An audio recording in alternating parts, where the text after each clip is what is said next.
Bonjour à toutes et à tous, je suis vraiment ravie d'être avec vous aujourd'hui. Vous êtes venus ici pour trouver des solutions pour vos entreprises face à la crise écologique, pour découvrir des initiatives inspirantes, pour partager l'espoir de contribuer positivement à la transition écologique. Alors ce que je vais vous dire va peut-être vous décevoir, mais en réalité, il est déjà trop tard. Il est trop tard pour éviter de dépasser les limites planétaires. 6 d'entre elles ont déjà été franchies. Les limites planétaires, ce sont ces équilibres naturels qui sont indispensables à notre survie sur cette planète. C'est leur stabilité depuis près de 12 000 ans qui a permis le développement des sociétés humaines. Dans ce laps de temps, nous sommes passés de 4 milliards d'individus sur Terre, soit à peu près la moitié de la population de Londres, à 8 milliards aujourd'hui. Nos sociétés sont littéralement dépendantes de ces conditions biophysiques du système Terre. Et malheureusement, nous sommes en train de les bouleverser à vitesse grand V. Alors la première limite planétaire, la plus connue, à laquelle vous pensez immédiatement, c'est bien sûr le changement climatique. Nous devrions atteindre les 1,5 degrés de réchauffement dès la décennie 2030, soit 70 ans d'avance par rapport aux objectifs de l'accord de Paris. Clairement, la situation est alarmante. Autre limite planétaire, la biodiversité. Est-ce que la situation est meilleure? Eh bien non, elle est même bien pire que pour le climat. La biodiversité sur Terre s'effondre 1000 fois plus vite que lors de l'extinction de masse qui a vu disparaître les dinosaures. Est-ce que nous pourrions survivre sans la biodiversité? La réponse est non. Ne serait-ce que pour produire notre alimentation, puisque 3/4 de nos cultures sont pollinisées par les insectes. Sans insectes, pas de fruits, pas de légumes. Autre limite planétaire qui devrait nous préoccuper, c'est celle du cycle de l'eau. L'eau, c'est peut-être la ressource la plus précieuse, celle sans laquelle aucune vie n'est possible. Eh bien, nous bouleversons ce cycle de l'eau. Déjà, évidemment, à cause du changement climatique, mais aussi parce que nous consommons beaucoup trop d'eau. Toutes les activités humaines, toutes les activités économiques en consomment d'une manière ou d'une autre. Et vu que notre production ne cesse d'augmenter, eh bien la consommation d'eau augmente 2 fois plus vite que la population mondiale. Résultat, l'OCDE nous alerte sur le fait que la demande en eau d'ici 2030 dépassera l'offre de 40%. Oui, vous avez bien entendu, la crise de l'eau ne fait que commencer. Et là, nous n'avons passé en revue que 3 des 9 limites planétaires. Les scientifiques ont conçu ce modèle comme un gigantesque tableau de bord. Imaginez que vous êtes dans une voiture. Eh bien, chaque limite planétaire est un voyant sur ce tableau de bord. Il suffirait que l'un d'eux passe au rouge pour que ce soit un signal d'alerte suffisant pour arrêter la voiture et regarder ce qui se passe sous le capot pour essayer de trouver une solution. Eh bien, aujourd'hui, ce n'est pas un, mais 6 voyants qui clignotent sur ce tableau de bord. Et pourtant, nous n'arrêtons pas le véhicule. Au contraire, pire que ça, nous accélérons. Nous augmentons la production, nous boostons nos activités avec l'intelligence artificielle. Et nous tentons de réparer un seul voyant sur ce tableau de bord, c'est-à-dire le climat. On se doute bien que ce n'est pas de cette manière qu'on va éviter la sortie de route. Il est aussi trop tard pour éviter la pénurie de ressources. Vous pensez peut-être que grâce à la révolution numérique, nous vivons dans un monde de plus en plus dématérialisé. Eh bien, ce n'est pas le cas. Notre consommation de ressources a été multipliée par 3 depuis 50 ans et elle continue d'augmenter plus vite que la population mondiale. Or, nous sommes sur une planète finie et donc vous vous doutez bien qu'il y a une limite. Et cette limite, nous allons l'atteindre bientôt. Pas dans un siècle, pas dans 50 ans, mais dans les prochaines décennies. Prenons un exemple. Les métaux. Comme vous le savez, ils sont indispensables au numérique, à la décarbonation.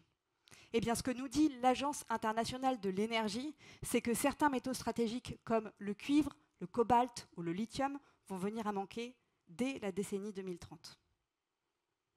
Regardons la situation en face. Il est trop tard pour sauver le modèle économique actuel. Trop longtemps, nous avons cru pouvoir extraire, produire et consommer toujours plus. Mais la réalité nous rattrape. Nous détruisons nos conditions de vie sur Terre et bien sûr, l'économie n'en réchappera pas. Vous avez peut-être vu passer cette étude récente réalisée par les banques mondiales et qui montre que dès 2050, on perdrait jusqu'à 20% du PIB rien qu'à cause du changement climatique, sans même parler des autres limites planétaires ou des pénuries de ressources. Vous connaissez peut-être cette citation de l'économiste anglais Kenneth Boulding. Celui qui croit qu'une croissance infinie est possible dans un monde fini est soit un fou, soit un économiste. Eh bien, malgré toute notre expérience, malgré notre technologie avancée, malgré nos connaissances scientifiques ultra poussées, nous continuons à croire à ce conte pour enfants, à croire à la fable du développement durable et de la croissance verte, à croire aussi au miracle du PIB, au fait que sa croissance s'accompagne forcément du progrès humain. Certes, ça a été le cas par le passé, mais aujourd'hui, dans nos pays occidentaux, les chiffres montrent que la croissance du PIB ne s'accompagne plus de l'augmentation du bien-être ni de la réduction des inégalités. Et on le constate aussi en France, où les inégalités sont au plus haut depuis 30 ans, et c'est ce qui alimente aussi le mouvement social qui secoue actuellement notre pays. Pourtant, nous continuons à nous accrocher à ce modèle du passé qui nous emmène droit dans le mur écologique, économique et social.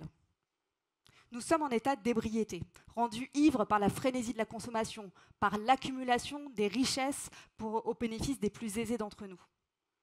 Il est urgent d'ouvrir les yeux. Et pour sortir de cette impasse, notre seul espoir, c'est l'avènement d'un monde plus sobre. Car il est encore temps. Il est encore temps de réinventer une économie qui s'inscrive à l'intérieur des limites planétaires, et ce pour renouer avec une trajectoire compatible avec la poursuite du bien-être humain. Ce que nous disent les scientifiques, c'est que pour respecter les limites planétaires, nous devons réduire notre consommation de ressources, notre consommation d'eau, d'énergie, de matériaux, de terres agricoles. La sobriété. C'est aujourd'hui presque un mot tabou. Et pourtant, ça n'a pas toujours été le cas. En anglais, sobriété se dit sufficiency, ce qui est suffisant. On pourrait aussi parler de frugalité ou de modération. Et c'est une valeur qui était considérée comme vertueuse et positive par le passé. Prenons Aristote par exemple. Pour lui, le mot économie signifiait bonne gestion des ressources. Et selon lui, l'économie de ressources était un moyen de parvenir au bonheur. Car oui, l'économie de ressources n'est pas incompatible avec le progrès humain, ni avec les libertés individuelles. Bien au contraire. C'en est même la condition. Car vous l'avez compris, c'est la fin de l'abondance. Et on observe tous les jours que la compétition pour les ressources alimente les conflits et les tensions géopolitiques. Sans ressources suffisantes, il ne peut y avoir ni paix, ni sécurité. La sobriété, c'est la seule voie possible. Un seul chiffre pour s'en convaincre. Selon le GIEC, la réduction de la consommation pourrait à elle seule, d'ici 2050, réduire nos émissions de gaz à effet de serre de 70%, sans réduction du bien-être humain. 70%. On se rend bien compte que c'est le premier levier d'action, celui sans lequel rien d'autre n'est possible. Si vous voulez agir dans vos entreprises, c'est la première chose à mettre en œuvre. Ça doit être le pilier principal de votre plan d'action. Bien sûr, on pense tout de suite à l'économie circulaire. Mais ce sera loin d'être suffisant. Il est possible d'aller beaucoup, beaucoup plus loin, en changeant son business model. J'aimerais vous poser une question. À votre avis, combien d'appareils électriques possédez-vous chez vous? 20, 30, 50? Eh bien, selon l'ADEME, en moyenne, les Français possèdent 99 appareils électriques. C'est colossal, c'est inutile, c'est un immense gâchis de ressources, alors qu'on pourrait partager ou louer. Il est urgent de remplacer l'économie de l'usage unique par l'économie de la fonctionnalité, où on loue et on partage les objets pour optimiser leur usage. Il faut aussi se questionner, est-ce que le produit que je commercialise peut réellement devenir vert? Est-ce qu'il apporte des bénéfices économiques, écologiques ou sociaux? Et si ce n'est pas le cas, s'il n'apporte aucun bénéfice écologique ou social, peut-être faut-il tout simplement arrêter de le fabriquer. Des entreprises ont ouvert la voie. Vous allez voir aujourd'hui de nombreuses initiatives inspirantes. La sobriété, ce n'est pas un gros mot, ce n'est pas une impasse pour les entreprises, c'est tout le contraire. C'est le chemin pour sortir de l'ébriété qui nous aveugle et nous emmène droit dans le mur. Certes, le chantier est colossal.